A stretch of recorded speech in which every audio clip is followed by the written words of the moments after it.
उन्होंने सन 1978 में पूज्य ज्ञानमती माता जी का प्रशिक्षण शिविर अटेंड किया था और हाँ, पूज्य माता जी के शिष्य हैं। और जब माता जी ने जाना कि मुनि बन रहे हैं, मुनि बन गए हैं, बहुत ही प्रसन्नता व्यक्त की, क्योंकि मोक्ष मार्ग के पथिक को देख करके ये परम प्रसन्नता का अनुभव करती हैं। और चिंतन रहता है कि आगे पंचम काल के अंत तक मुनियों का, चतुर्विध संघ का जो अस्तित्व रहेगा, ये सब हम सब और हमारे आचार्य मुनिगण मिल करके ही करेंगे। तो आज अयोध्या तीर्थ पर आप सब आए हैं, मंगल आशीर्वाद के साथ आचार्य संघ को, मुनियों को हम लोगों का नमोस्तु कहिएगा। अब हम चलते हैं आगे की ओर। 8वें द्वीप नंदीश्वर द्वीप का आजकल वातावरण चल रहा है, नंदीश्वर पर्व चल रहा है और नंदीश्वर द्वीप के अंदर चारों प्रकार के देवता अहरनिश अखंड पूजन में रत हैं। धरती के मनुष्यगण अपने मंदिरों में ही नंदीश्वर द्वीप की स्थापना करके प्रतिदिन पूजा करते हैं। पूरे देश के अंदर आज धार्मिक अनुष्ठान विश्व शांति महायज्ञ के रूप में चल रहे हैं और शांति की स्थापना हेतु सब लोग मंगल कामना करते हैं। अयोध्या की धरती पर भी पिछले 4 दिनों से लगातार आपने नंदीश्वर द्वीप की समुच्चय पूजा की और नंदीश्वर द्वीप के 13 जिनालियों की पूर्व, दक्षिण और पश्चिम दिशा के जिनालियों में स्थित जिन बिंबों की आराधना की। आज पुनः अब उत्तर दिशा के जिन बिंबों की आराधना करेंगे। चलिए स्थापना कीजिएगा।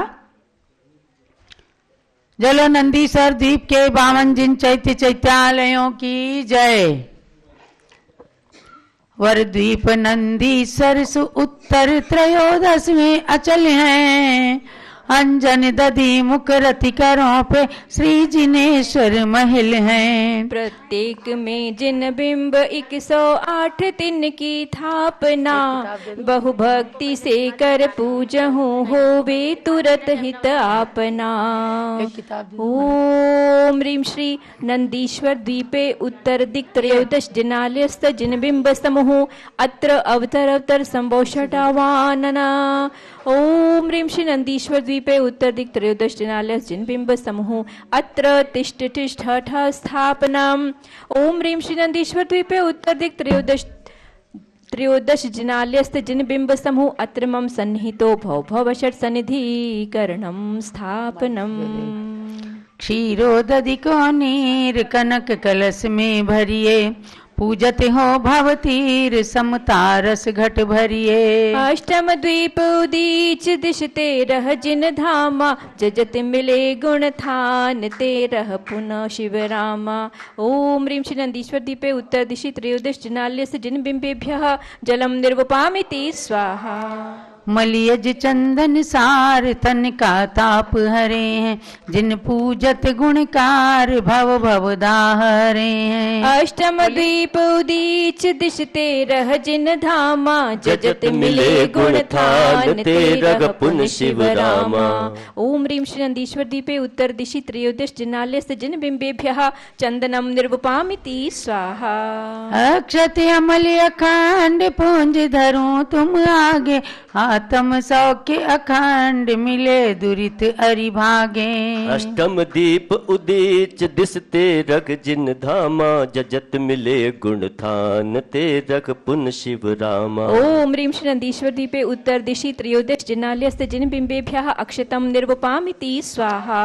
फुल्ल प्रफुल्लित माल जिन पद कमल चढ़ाऊं। काम मल्ल शर शल्य दूर करूं सुख पाऊं। अष्टम दीप उदीच दिश 13 जिन धामा।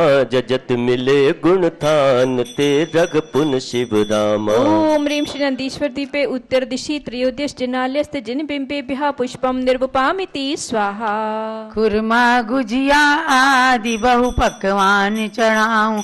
निज आत्म रस पाए भव रोग नसाऊं। अष्टम दीप उदीच दिसते रग जिन धामा जजत मिले गुण थान ते रग पुन शिव रामा। ओम ह्रीं श्री नंदीश्वर दीपे उत्तर दिशि त्रयोदश जिनालयस्थ जिन बिंबेभ्यः नैवेद्यम निर्वपामिति स्वाहा।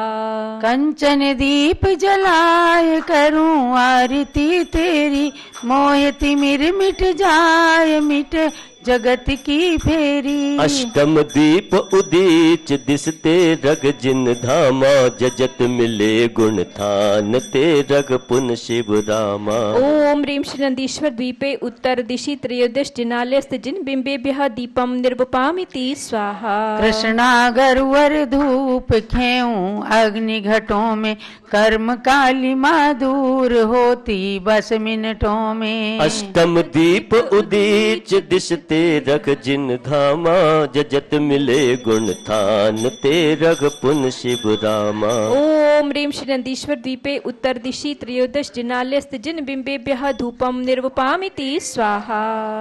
पिस्ता दाखी बादाम फल अंगूर चढ़ाऊं, सुफल महाफल फाय विषयन नाई लुभाऊं। अष्टम दीप उदीच दिशते रग जिन धामा जजत मिले गुण थान ते रग पुन शिव रामा। ओम ह्रीं श्री नंदीश्वर द्वीपे उत्तर दिशि त्रयोदश जिनालयस्थ जिन बिंबेभ्यः फलम निर्वपामिति स्वाहा। वसु विधि अर्घ्य मिलाए गाय बजाए चढ़ाऊं, फल अनर्घ्य पद हेतु तुम पद भक्ति बढ़ाऊं। अष्टम दीप उदीच दिशते रग जिन धामा जजत मिले गुण थान ते रग पुन शिव रामा। ओम ह्रीं श्री नंदीश्वर द्वीपे उत्तर दिशि त्रयोदश जिनालयस्थ जिन बिंबेभ्यः अनर्घ पद प्राप्ते अर्घ्यम निर्वपामिति स्वाहा।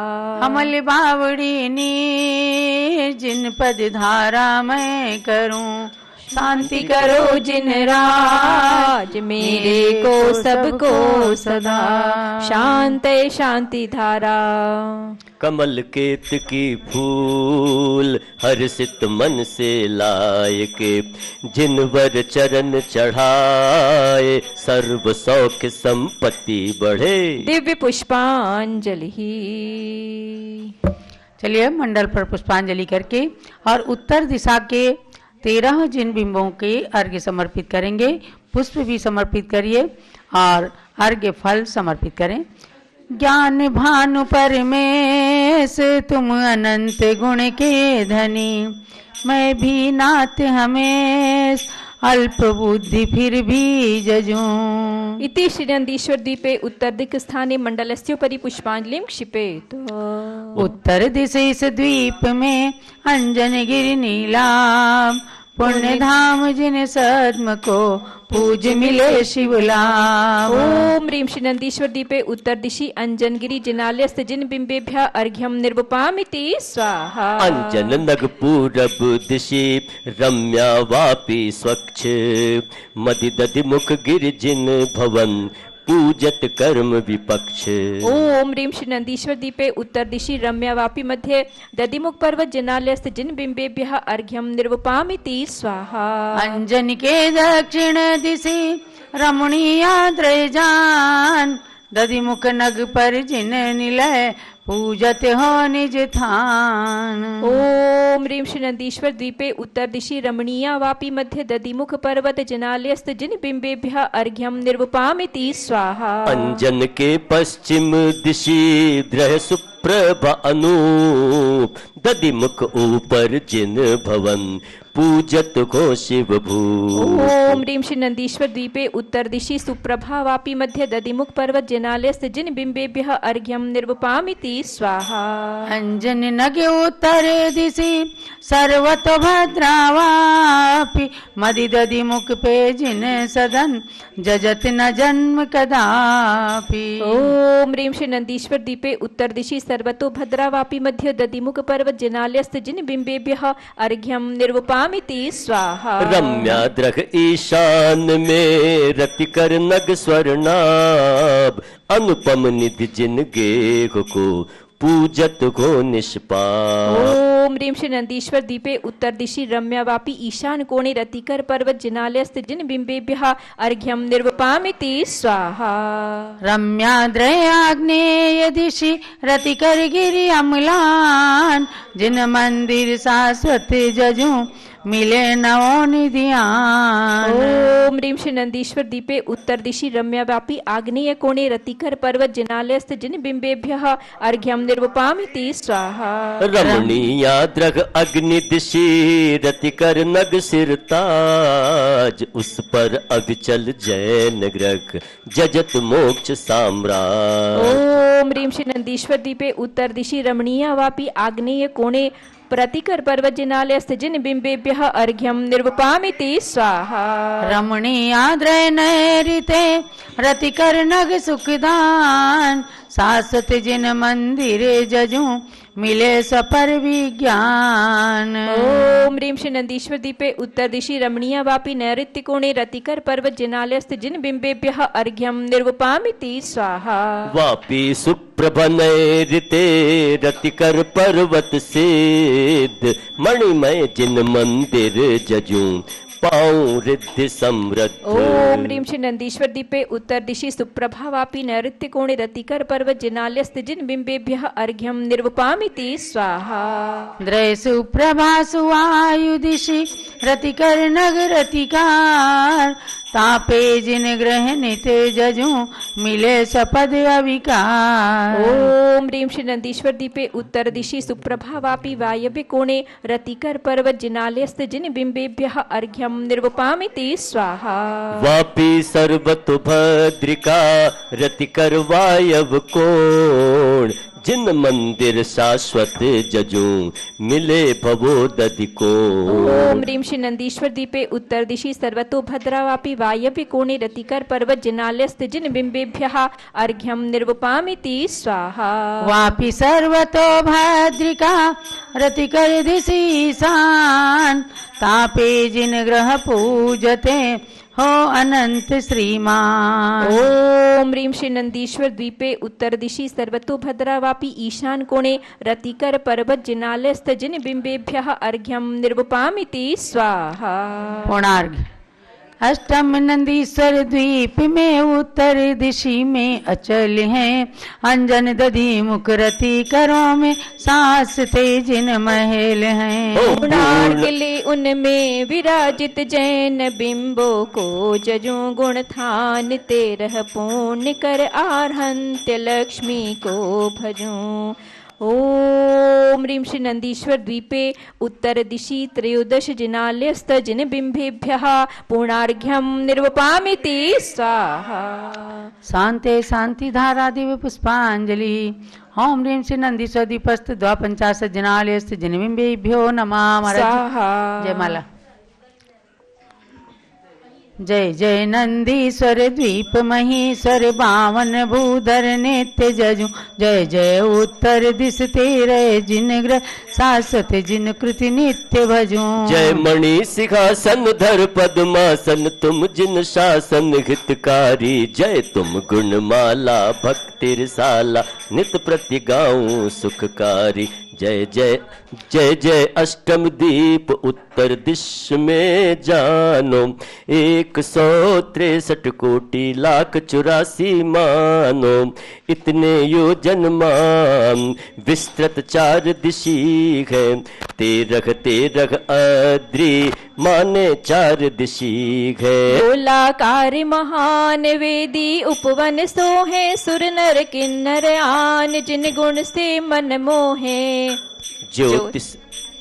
ज्योतिष व्यंतर देव भावन सुरगण आवे विविध कुसुम की माल नाना फल भी लावे। कल्पवासी सुर आय पूरब दिश जिन पूजे भावन सुर दक्षिण दिश में जिन वर पूजे। पश्चिम में सुर वृंद व्यंतर यजन करे गए उत्तर उत्तर में सुर वृंद ज्योतिष भक्ति भरे गए। पौर्वाणिक दो प्रहरी अपराह्ने, पूर्व रात्रि दोपहर अपर रात्रि दो जान्हे। क्रम से चौविद देव पूजन नित्य करे गए, पुनः प्रदीक्षण रूप दिश परिवर्त करे गए। इस विध मास आषाढ़ कार्तिक फाल्गुन जानो, शुक्ल अष्टमी ले ये पूनम तक विधि जानो। असंख्यात सुर वृंद अतिशय भक्ति करे गए, 8 दिनों की अखंड पूजत पुण्य भरे गए। सुवर्ण कलश सुगंध नीर प्रपूर्ण भरे हैं,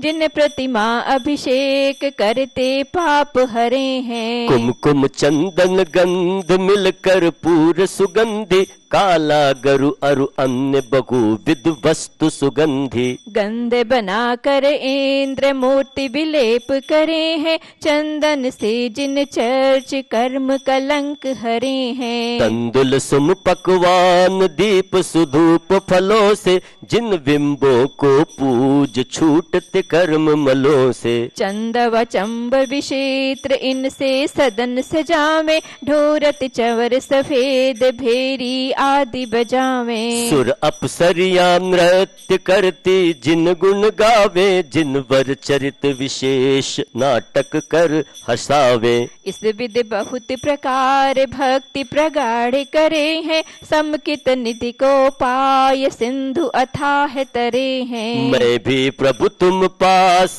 आएगी, अब मांगू रत्नत्रय निधि पाए विषय कषाय को त्यागू। और नहीं कुछ आश नाथ रही अब मेरी, ऐसा करो उपाय मिटेती हूँ जग फेरी। तम अज्ञान हटाए ज्ञान मति कर पूरी, नाथ सुनो अब शीघ्र नागो मांग अपूरी। नंदीश्वर वर द्वीप में 52 जिनवर धाम, पुनः पुनः शिरनाय के उनको नित्य प्रणाम।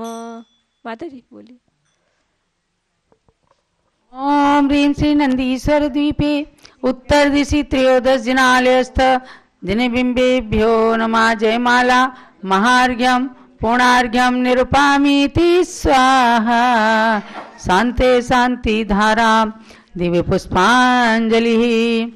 जो भव्याष्टानिक पर्व में 8 दिन पूजा करें, वरद्वीप नंदीश्वर जिनालय बिंब के गुण उच्चरें। वे सर्व सुख संपत्ति रिद्धि सिद्धि को भी पाएंगे, सज ज्ञान मति की गुण सुरभि को विश्व में फैलाएंगे। इत्याशीर्वादः पुष्पांजलिं क्षिपेत। भव्यात्माओं, इस प्रकार से आपने उधर चुलक जी की तरफ एक माइक दे दो। इस प्रकार से आप सबने नंदीश्वर द्वीप के जिनालियों की पूजन परिपूर्ण की है और अयोध्या की धरती पर पूज्य गणिनी प्रमुख श्री ज्ञानमती माताई संघ के साथ में विराजमान हैं। नित्य ही धार्मिक अनुष्ठान निरंतर चलते रहते हैं। अभी आज पूज्य माता जी टोंक के दर्शन करने जा रही हैं, अर्थात भगवान ऋषभदेव, अजितनाथ, अभिनंदननाथ, सुमतिनाथ और अनंतनाथ भगवान यहाँ जो जन्मे उनके मंदिर बने हुए हैं। और वहाँ प्राचीन जिन मंदिर जो कटरा मंदिर के नाम से जाना जाता है, उस मंदिर में सन 1952 में आचार्य श्री देशभूषण महाराज ने अपने पावन सानिध्य में अपनी प्रेरणा से भगवान ऋषभदेव भरत बाहुबली की प्रतिमा विराजमान की और वहाँ प्राचीन जिनालय है तथा भगवान सुमतिनाथ की प्राचीन टोंक के चरण है। और सन 2019 में विशाल मंदिर बन करके भगवान सुमतिनाथ के अष्टधातु की प्रतिमा विराजमान हुई है। आज उस मंदिर के दर्शन करने पूज्य माता जा रही हैं। आप सब लोग यहाँ पर पूज्य छुल्लक श्री ध्यान सागर महाराज जी जो एक विशेष चिंतक हैं और जिनवाणी की खूब स्वाध्याय करके जिनवाणी की बातों को, आर्ष परंपरा की बातों को सभी तक पहुंचाते हैं, ऐसे छुल्लक ध्यान सागर जी का अब मंगल उद्बोधन मंगल प्रवचन सुनेंगे।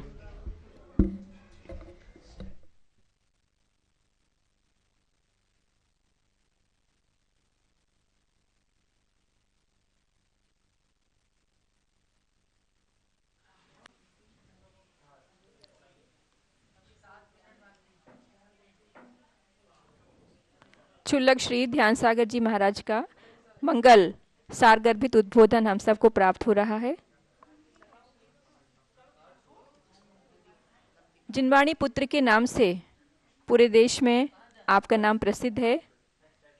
आगम संबंधी देशना ही आपके द्वारा प्रदान की जाती है।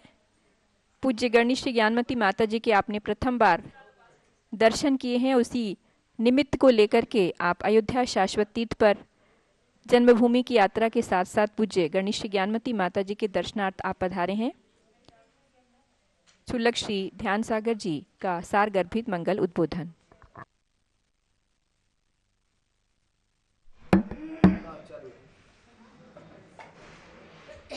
ओम नमः सिद्धेभ्यः।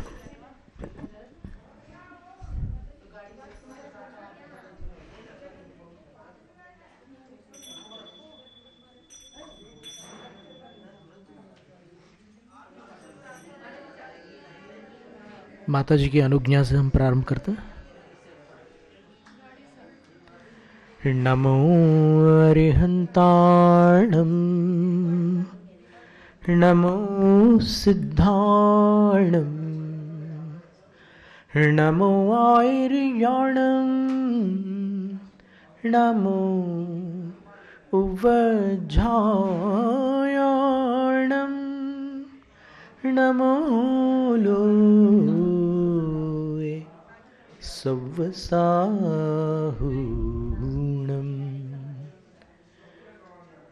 चत्तारि मङ्गलम् अरहन्तमङ्गलं सिद्धमङ्गलं साहुमङ्गलं केवलिपण्णतो धम्मो मङ्गलम्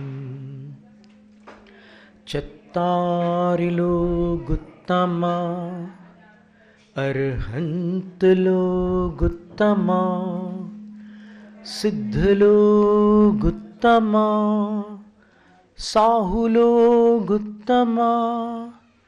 केवलिपण्णतो धम्मो लोगुत्तमा चत्तारि शरणं पव्वज्जामि अर्हन्त शरणं पव्वज्जामि सिद्ध शरणं पव्वज्जामि साहु शरणं पव्वज्जामि केवलिपण्णतो धम्मो शरणं पव्वज्जामि।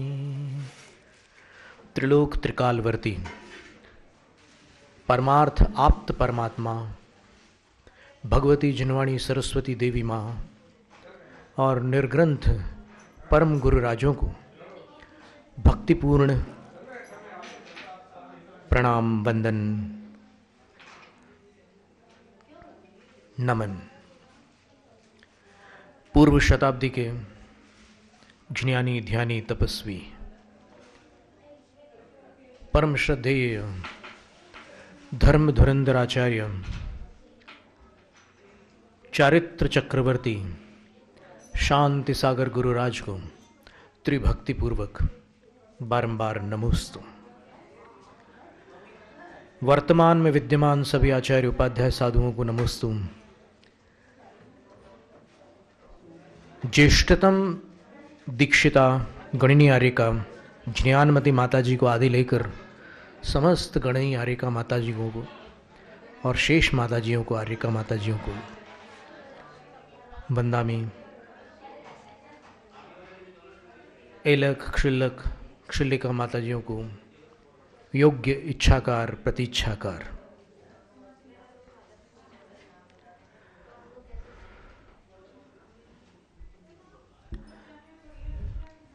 कुछ शाश्वत भूमियां हैं और कुछ भूमियाँ क्षेत्र के अंतर्गत आती हैं। काल के अंतर्गत कुछ शाश्वत काल है जिनमें ये नंदीश्वर पर्व है। नंदीश्वर पर्व में जैसा अपन नंदीश्वर भक्ति में पढ़ते हैं, नंदीश्वर सद्वीपे नंदीश्वर जलधि पर्वते धृत शोभे। इस नंदीश्वर द्वीप जो कि नंदीश्वर समुद्र से घिरा हुआ है और अत्यंत शोभित है, पूज्यपाद आचार्य महाराज श्री ने वहाँ पर नंदीश्वर भक्ति में इसका चित्रण किया है। कुंद आचार्य महाराज श्री ने नंदीश्वर भक्ति की अंशलिका में नंदीश्वर महोत्सव का चित्रण किया है, प्राकृत भाषा में किया है। और यतिवृषभाचार्य महाराज श्री ने तिलोय पंडिती के पंचम महाअधिकार में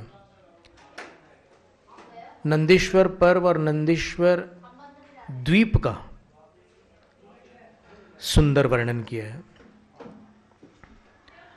और उस वर्णन में उन्होंने बताया है कि भिन्न भिन्न इंद्र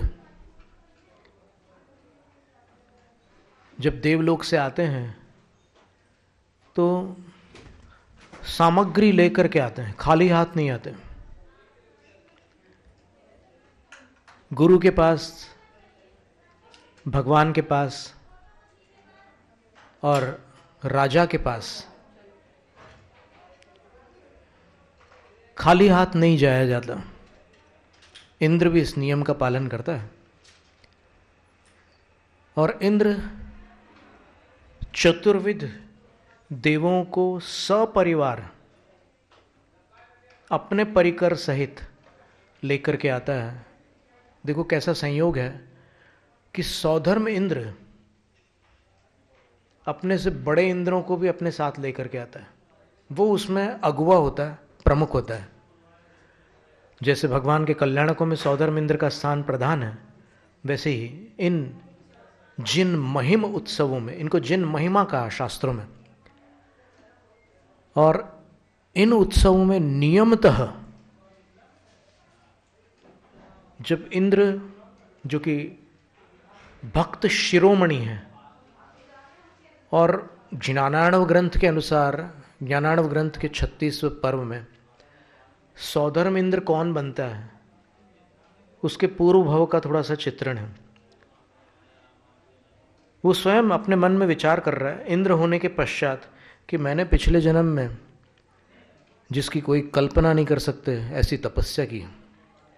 मैंने 4 आराधनाओं को आराधा है और मैंने निर्ग्रंथ पद आदि अंगीकार करके मैंने बहुत कुछ किया है। तो आज मैं यहाँ आ गया। अब यहाँ संयम मेरे भाग्य में ही नहीं है, इसलिए मेरा कार्य अब एकमात्र जिन भक्ति रह गया है, मैं वही करूँगा। और साधिक 2 सागर तक वो इतनी जिन भक्ति करता है कि बस वहाँ से आकर जो प्लेटफॉर्म है मोक्ष जाने का, सीधे वहीं पहुँच जाता है। और एक भवावतारी वह इंद्र मोक्ष को प्राप्त करता है। यहाँ पर जो पंच कल्याणक महोत्सव हुआ था उसमें कुछ अच्छी अच्छी बातें जानने मिली। सबसे पहली बात तो ये जानने मिली कि जिन जन्म के काल में शची इंद्राणी को इंद्र से पहले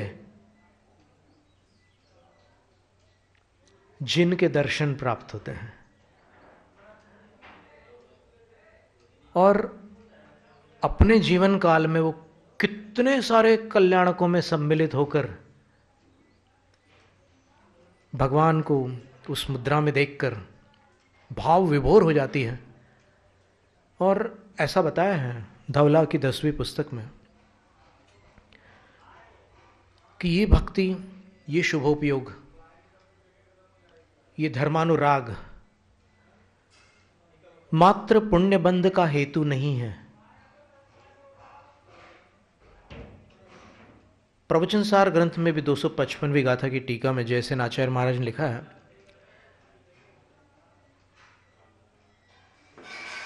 यदि सम्यक्त पूर्वक शुभोपयोगो भवति तदा मुख्य वृत्त्या पुण्यबंधम परंपराया निर्वाणंच लभते। मुख्य रूप से पुण्य का बंध होता है, लेकिन क्रम से वो शुभोपयोग निर्वाण की ओर ले जाता है। बड़ी बात है, समझने की बात है। और नोचेत वाक्य भी पूरा नहीं हुआ, बचे हुए वाक्य में क्या कह रहे हैं?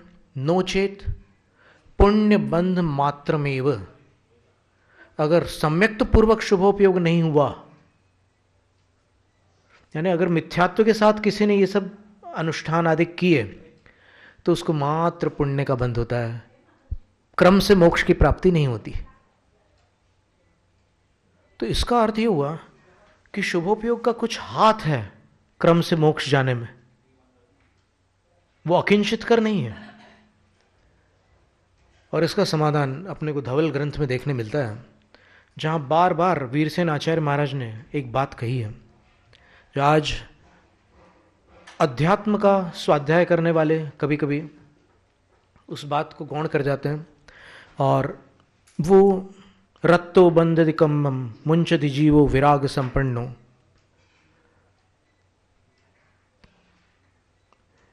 रागी जीव कर्म का बंध बांधता है और विराग संपन्न जीव मुंचति मुक्त होता है। तो इसमें अनेकांत है। रागी जीव कर्मों का बंध ही बांधता ही है, ये तो सत्य है, लेकिन वो कर्मों का ही बंध बांधता है, निर्जरा आदि नहीं करता, ये कथन सिद्धांत से विरुद्ध है। क्योंकि सराग अवस्था में भी जैन सिद्धांत निर्जरा को स्वीकार करता है। वो निर्जरा कैसे होती है? तो उसका उत्तर है एकदम अकाट्य कर्म सिद्धांत, त्रैकालिक नियम ये है, अनंत गुणी विशुद्धि से असंख्यात गुणी कर्म निर्जरा होती है। त्रैकालिक नियम है। जब किसी जीव को अनंत गुणी विशुद्धि प्राप्त होती है तब असंख्यात गुणी निर्जरा अवश्यम भावी है, चाहे वो सराग हो या वीतराग हो, कोई भी हो। तो सराग जीव को जो विशुद्धि से निर्जरा हो रही है, उस निर्जरा का उल्लेख करते हुए वीरसेन आचार्य महाराज ने धवला की 10वीं पुस्तक में लिखा है, सम्मा इट्ठिणो जिण पूजा वंदन नमन स्नेहीय बहुकम्म पदेश निज्जरोवलंभादोच्च। सम्यक दृष्टि जीव को जिनेन्द्र की पूजा, जिनेन्द्र की वंदना और जिनेन्द्र को नमस्कार करने से बहुकम्म पदेश निज्जरोवलंबा, बहुत सारे कर्म प्रदेश अर्थात परमाणुओं की निर्जरा उपलब्ध होती है, प्राप्त होती है। अब ये बताइए कि ये जिन पूजा, जिन वंदना और जिन नमस्कार शुभोपयोग है या शुद्धोपयोग? और आचार्य क्या कह रहे हैं? बहुकम्म पदेश निज्जरोवलंबा, अनेक कर्म परमाणुओं की निर्जरा हो रही है उससे। चलो ये एक बात हुई वीरसेन आचार्य की। कोई कहेगा कि नहीं वो तो 9वीं या 8वीं शताब्दी के थे, बाद के थे, पूर्वाचार्यों ने कहा है। चलो कोई बात नहीं, आपकी श्रद्धा में जो प्रश्न चिन्ह है उसको दूर किए देते हैं। तिलोय पंडिती ग्रंथ पुराना है ना, काफी पुराना है। तिलोय पंडिती ग्रंथ के चतुर्थ महाधिकार में क्या लिखा है? समवसरण में जो 12 कक्ष हैं, कोष्ठ हैं, सभा भूमि में वो 12 संरचनाएं हैं, वहां पर प्रवेश करने से पूर्व कुछ अनुष्ठान अनिवार्य हैं। किन के लिए अनिवार्य है? देवों के लिए, मनुष्यों के लिए, तिर्यंचों के लिए, या सबके लिए? जो जो उन अनुष्ठानों को कर सकते हैं, उन सब के लिए अनिवार्य है। तो उसमें गाथा क्या है? लगभग 900 से लेकर 1000 क्रमांक की जो गाथाएं हैं, उनके बीच 950 से लेकर 1000 नंबर की जो गाथा है तिलोय पंडित के चतुर्थ महाधिकार में, वहां पर ये चित्रण है। तो बोले कि वो आरोही दूणम तेसुम, 20,000 सीढ़ियां होती प्रत्येक तीर्थंकर के समोसरण में, और वो सीढ़ियां उनके शरीर के माप के अनुसार होती हैं, क्योंकि उस काल के जीवों को चढ़ना है ना। आदिनाथ भगवान के समोसरण की जो सीढ़ियां थी, उस पर महावीर भगवान के समय के लोग कैसे चढ़ सकते थे? वो संभव नहीं है। तो वो जो उनके समय के अनुसार वो सीढ़ियां रहती है, तो उन 20,000 सीढ़ियों पर भगवान के प्रभाव से आबाल वृद्ध बिना किसी श्रम के चढ़ जाते हैं। तो वहां पर चढ़कर आरोही दूणम तेसुम, वहां आरूढ़ होकर के, सीढ़ियों पर आरूढ़ होकर के फिर वो जिनेंद्र भगवान की प्रदक्षिणा देते हैं। सारे के सारे, बिना प्रदक्षिणा के कोई बैठेगा नहीं अपने स्थान पर, प्रदक्षिणा देते हैं। प्रदक्षिणा देने के बाद क्या होता है? अच्छंती सम्मुहम नाहम, वो अर्चना करते हैं। जो द्रव्य साथ लेकर के आए हैं वो अपने द्रव्यों से करते हैं, और जो नहीं ला पाए, समोसरण में जो पीठ है, उन पीठों पर जो द्रव्य उपस्थित है, उन द्रव्यों से वो पूजा करते हैं, अर्चना करते हैं। और उसके बाद क्या करते हैं? थोदूण थुई सए ही, सैकड़ों स्तुतियां करते हैं वो। और फिर 2 गाथाएं हैं, दोनों गाथाओं में ये पूरा चित्रण है जिसका हम अर्थ आपके सामने रख रहे हैं। सैकड़ों स्तुतियां करके असंख्य गुण कम निजरणम कादूण नियनीय कोठेसु पविसंति, असंख्यात गुणी कर्म निर्जरा करके अपने अपने कोठों में प्रवेश करते हैं। अब बताइए, यति वृषभाचार्य महाराज की बात स्वीकार है कि नहीं? क्या कह रहे हैं वो? कि इन क्रियाओं के द्वारा, एक प्रदक्षिणा, फिर दूसरी स्तुतियां, और फिर अर्चना। प्रदक्षिणा, अर्चना, स्तुति। स्तुति बाद में है। जैसे अपन पूजा यहां पर करते, सत्कार पूजा प्रशंसात्मक, सर्वार्थ सिद्धि में लिखा है कि सत्कार शब्द का अर्थ क्या है? सत्कार वो वस्तु है जिसमें पूजा भी होती है और फिर अंत में प्रशंसा भी होती है। जैसे आज जितनी भी पूजाएं हैं उनके अंत में जय माला है। तो सत्कार का अर्थ ही है कि पहले पूजा करो और उसके बाद उनकी जयमाला करो। जयमाला का अर्थ उनके गुणों का जयकार है। उन्होंने जिन दोषों पर विजय प्राप्त करके गुणों को प्रकट किया है, उनकी जय जयकार है। तो ऐसा करके असंख्य गुण कर्म निर्जरा करके वो जीव सारे के सारे अंदर प्रवेश करते हैं। कितनी बड़ी बात हो गई। अच्छा, कुंद आचार्य महाराज ने कुछ कहा है क्या इसके बारे में, निर्जरा के बारे में? तो फिर आप सुन लीजिए प्रवचन सार की 254 नंबर गाथा, और भाव पावड़ की भी एक गाथा हम सुना देते हैं आपको कि कैसे ये शुभोपयोग भी कर्म निर्जरा में कारण है। और आज हम ये बात आगम से आपके समक्ष प्रमाणित करना चाहते हैं कि शुभोपयोग केवल बंध का कारण नहीं है। और आपको स्वीकार हो जाएगी बात, क्योंकि आप भी आगम के जानकार लोग हैं। बहुत सारे लोग जो सुन रहे हैं वो आगम को जानते हैं। तो देखिए, चलिए, कुंद आचार्य महाराज ने लिखा है,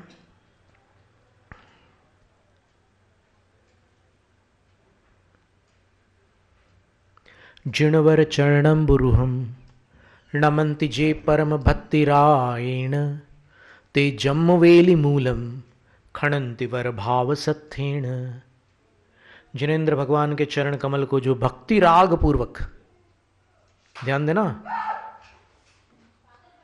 जो भक्ति के अनुराग से नमंती, नमस्कार करते हैं, ते वे जन्म वेली मूलम खणंति वर भाव सत्थेण, जन्म रूपी लता की जड़ को उत्कृष्ट भाव रूपी औजार द्वारा नष्ट कर डालते हैं। अब ये नमस्कार कौन सा भाव है? शुभोपयोग या शुद्धोपयोग। तो उत्कृष्ट भाव रूपी शस्त्र से वो जन्म की, संसार की जड़ को खननती, खोद डालते हैं। ठीक है, कुंद आचार्य के वचन। अब प्रवचन सार में देखिए 254 नंबर गाथा में क्या कह रहा हूं। ऐसा पसथ भूदा समणाणम तः पुणो घर थाणम चर्या परेत्ति भणिदा ताएव परम लहदि सुखम। यह शुभोपयोगी चर्या श्रमणों के लिए और घरत्थाणम गृहस्थों के लिए भणिदा जिनेन्द्र भगवान द्वारा कही गई है। और कैसी चर्या है ये? परेत्ति, उत्तम चर्या है। शुभोपयोग की चर्या को निंदनीय नहीं कह सकते। आचार्य क्या कह रहे हैं? परेत्ति, उत्कृष्ट चर्या है ये शुभोपयोग की चर्या। और ताएव, उसी चर्या के द्वारा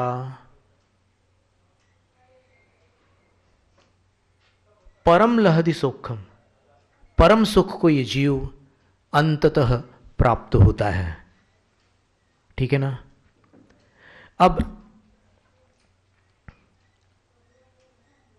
जयधवला की पहली पुस्तक में वीरसेन आचार्य महाराज ने क्या लिखा? एक शंकाकार गुरु से शंका कर रहा है, प्रश्न पूछ रहा है। अब यदि वो मुनिराज हैं तो उनको नमोस्तु, और उनका प्रश्न हम आपके सामने रखते हैं। प्रश्न ये है कि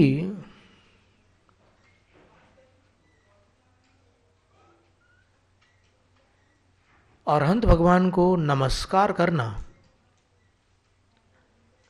श्रावकों के लिए उचित है, लेकिन मुनियों के लिए अनुचित है। शंकाकार कह रहे हैं कि मुनि लोग अरहंतों को नमस्कार करके पुण्य का बंध क्यों करें? जब वो कर्मों का क्षय करने निकले हैं तो उनको नमस्कार करके पुण्य बंद करने की आवश्यकता क्या है? श्रावकों को करने दो। तो आचार्य क्या उत्तर देते हैं? नेदम वोत्तम जुत्तम, ऐसा बोलना उचित नहीं है, ऐसा प्रश्न उचित नहीं है। क्यों? क्योंकि देखिए आप प्राकृत पंक्ति, अरहंत नमुक्कारो संपह्य बंधादो असंख्य जुगुण कम्मक्षय कारोत्ति तत्व विमुणिणम पवुत्ति प्रसंगादो। अष्टांगिका पर्व में धवला, जय धवला, महाधवला का स्वाध्याय नहीं किया जाता, पर ये क्या है कि ये जो ज्ञान है ये हमारे हृदय में आ चुका है, तो हम आपके सामने इसको रख रहे हैं। ये समझने योग्य विषय है। इसमें आचार्य कह रहे हैं कि अरहंतों को किया हुआ नमस्कार संपह्य बंधा दो, पुण्य बंध तो करा रहा है। ऐसा हो ही नहीं सकता कि अरहंत को कोई सम्यक दृष्टि नमस्कार करे और उसको सातिशय पुण्य का बंध न हो। संभव ही नहीं है। अवश्य होगा उसको पुण्य बंध, क्योंकि नमस्कार करते समय उसके रोम रोम पुलकित हो जाते हैं। अरे अरहंत शब्द सुनकर अंदर एक हलचली आ जाती है। तीर्थंकर शब्द सुनकर ही कभी अपन उसमें तीर्थंकर शब्द पर अगर अपन थोड़ा ध्यान दे तो आंखें भक्ति के आंसुओं से भर जाती है। तीर्थंकर क्या हस्ती है ये है। तो संपयी बंधा दो, नियम से बंद होना है उसको, तत्काल उसको कर्म बंद होगा जो भी अरहंत को नमस्कार करेगा। लेकिन संपयी बंधा दो पंचमी का प्रयोग किया है, उससे, उस बंध से, अर्थात उस बंध की तुलना में असंख्य गुण कम्मक्षय कारोत्ति तत्व विमुणिणम पवुत्ति प्रसंगादो, वो जो बंध हुआ पुण्य का, उससे असंख्य गुणी पाप की निर्जरा उस नमोकार मंत्र ने की। इसलिए मुनियों की प्रवृत्ति उसमें प्रासंगिक है। अगर तुम इतना विरोध करोगे इसका तो फिर सराग संयम भी छोड़ना पड़ेगा। समझा रहे हैं आचार्य महाराज कि अगर अरहंत नमस्कार को तुम छोड़ने की बात करोगे तो सराग संयम भी बंध का कारण है। सराग संयम क्या वस्तु है? शुभोपयोग। तो फिर शुद्धोपयोग में गए बिना अगर शुभोपयोग छोड़ोगे तो कौन से उपयोग में पड़ोगे? अशुभ उपयोग में। तो इसलिए बड़ी बड़ी बातें मत करो, जो आगम में कहा है उसको हृदय से स्वीकार करो। कभी भी अहित नहीं होगा। जिनवाणी माता है, वो संतान का अहित नहीं करती। तो ये बात यहाँ पर नंदीश्वर भक्ति में भी अपने को देखने मिलती है, जहाँ पर तिलोई पंडिती में कुछ गाथाएं दी हुई है। अलग अलग इंद्र क्या क्या लेकर के आते हैं और कैसी भक्ति करते हैं, उसका चित्रण है। पहले तो ये बताया उन्होंने कि एक क्रम से वहाँ पर अनुष्ठान होते हैं, 4 दिशाएं हैं, ठीक है ना। तो 4 प्रकार के देव आते हैं, चतुर्निकाय देव, भवनवासी, वानव्यंतर, ज्योतिष्क और कल्पवासी। 4 प्रकार के देव आते हैं। तो वो 4 प्रकार के देव क्या सारे के सारे एक साथ भीड़ मचा करके कार्यक्रम शुरू कर देते हैं? नहीं, व्यवस्थित ढंग से करते हैं। क्या करते हैं? तो बोलते हैं कि वो दिशाओं का बंटवारा कर लेते हैं। 52 जिनालय हैं, एक एक दिशा में 13-13 है, एक एक दिशा में 13-13 जिनालय है। तो फिर एक दिशा में एक निकाय, दूसरी दिशा में दूसरी निकाय, तीसरी में तीसरी, चौथी में चौथी, ऐसे 4 निकाय बट जाते हैं। और ये क्रम 2 प्रहर तक चलता है, 6 घंटों तक। फिर वहां से वो जिस दिशा की भक्ति, आराधना, अनुष्ठान कल्पवासी देवियों की बाकी है, वो उन दिशाओं की तरफ चले जाते हैं। और क्रम से ये लोग इधर आ जाते हैं, वो उधर आ जाते हैं, ऐसी शिफ्टिंग चलती है। तो एक शिफ्ट पूर्व दिशा में कल्पवासी देव कर रहे हैं, फिर उसके बाद वो उधर चले जा रहे हैं दक्षिण दिशा में, फिर पश्चिम दिशा में, और फिर उत्तर दिशा में। इस प्रकार का क्रम 24 घंटे चलता है। और ये 24 घंटे का क्रम 8 दिन चलता है, यानी 64 प्रहर तक वो देव भक्ति में डूबे रहते हैं। और कितना पुण्य संचय करते हैं और कितनी कर्म निर्जरा करते हैं, ये तो सर्वज्ञ भगवान जानते हैं। तो ऐसा सुंदर वर्णन है यहाँ पर। उसमें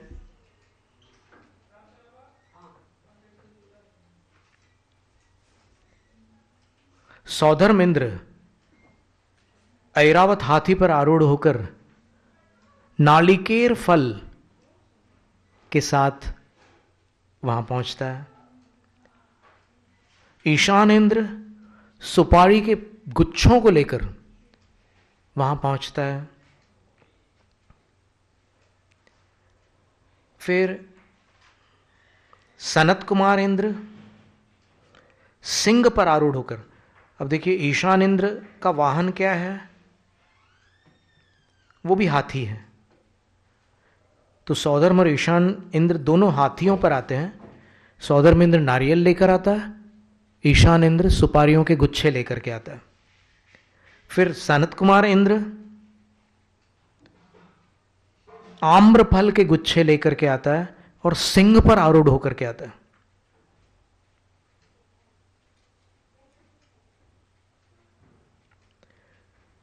फिर महेंद्र घोड़े पर आरूढ़ होकर के आता है और केलों को लेकर के आता है, कदली फलों के को हाथ में लेकर के आता है।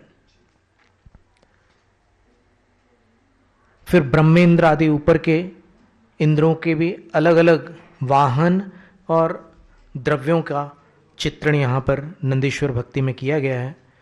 वे देव आसक्त चित्त होकर बहुत भक्ति से युक्त, कल्पवासी देव पूर्व दिशा में, भवनवासी दक्षिण दिशा में, व्यंतर पश्चिम दिशा में, ज्योतिष देव उत्तर दिशा में अनेक स्तोत्रों का उच्चारण करते हुए अपनी विभूति के योग्य जिन महिमा करते हैं, जिन महिमा का अर्थ बहुत बड़ा पूजा अनुष्ठान करते हैं, आसक्त चित्त होकर अष्टमी से लेकर पूर्णिमा तक, पूर्वान्न, अपराह्न, पूर्व रात्रि और पश्चिम रात्रि में 2-2 प्रहर तक वे उत्तम भक्तिपूर्वक प्रदक्षिणा क्रम से जिन प्रतिमाओं की विविध प्रकार से पूजा करते हैं। अब इसमें आपको एक बात और भी ध्यान में रखनी होगी कि जो तीर्थंकर, अब उत्तर पुराण के अनुसार अगर अपन देखें, महापुराण के अनुसार, तो 12 तीर्थंकर स्वर्गों से आए थे और 12 तीर्थंकर कल्पातीत विमानों से आए थे। और कुछ अन्य ग्रंथों में संख्या में थोड़ा सा अंतर है, लेकिन यहां देखो तो ऐसा है। तो जो कल्पवासी देवों के इंद्र थे, तीर्थंकर के जीव, उन्होंने अपनी आयु की अंतिम अष्टान्निका तक ये भक्ति की थी, अंतिम अष्टान्निका तक, और एक भी अष्टान्निका नहीं छोड़ी उन्होंने। और फिर यहां जब उनकी आयु पूर्ण हो गई और यहां उत्पन्न हुए, अब अंतिम अष्टान्निका हो सकता है जो तीर्थंकर बिल्कुल यहीं आसपास जन्मे होंगे, जैसे आदिनाथ भगवान, वो तो सर्वार्थ सिद्धि से आए थे, तो उनका तो यहां आने का प्रश्न नहीं। लेकिन जो तीर्थंकर कल्पों से आए, उनमें से जो तीर्थंकर अभी आसपास अगर जन्मे होंगे, तो वो ये सब करके आए होंगे। फाल्गुन की अष्टान्निका में भी करके आए होंगे, कोई आषाढ़ वाले आषाढ़ में करके आए होंगे, कार्तिक वाले कार्तिक में करके आए होंगे। देखिए, कार्तिक पूर्णिमा को कौन से तीर्थंकर की जन्म, शंभुनाथ भगवान है ना। जन्म की बात हो गई, अपन तो गर्भ की बात कर रहे हैं, क्योंकि अवतरण जो है वो गर्भ का है, गर्भ काल का है। तो ऐसी भक्ति जब जिनेंद्रों ने की है अपनी पूर्व पर्याय में, तो फिर मनुष्य क्यों पीछे रहे। देखो, जिसके पास जितना ज्ञान अधिक होगा, उसकी भक्ति भी उतनी ही उच्च कोटि की होगी, क्योंकि जितना जितना अपने को परिचय मिलता है भगवान का, वो भक्ति घटने के बजाय दुगनी हो जाती है। और हमने तो एक बार एक ऐसे स्तुति लिखी थी भगवान की, एक छोटा सा काव्य लिखा था, उसमें हमने भगवान से यही कहा था कि हे भगवान, आपका भक्त केवली क्यों बन जाता है अंततः? क्योंकि उसको आपको पूर्णतः जाने बिना चैन नहीं पड़ता, और आपको पूर्णतः जानने के लिए आपके जैसा ज्ञान होना बहुत जरूरी है, इसलिए आपका भक्त अंततः केवली बन जाता है। जैनम जयतु शासनम।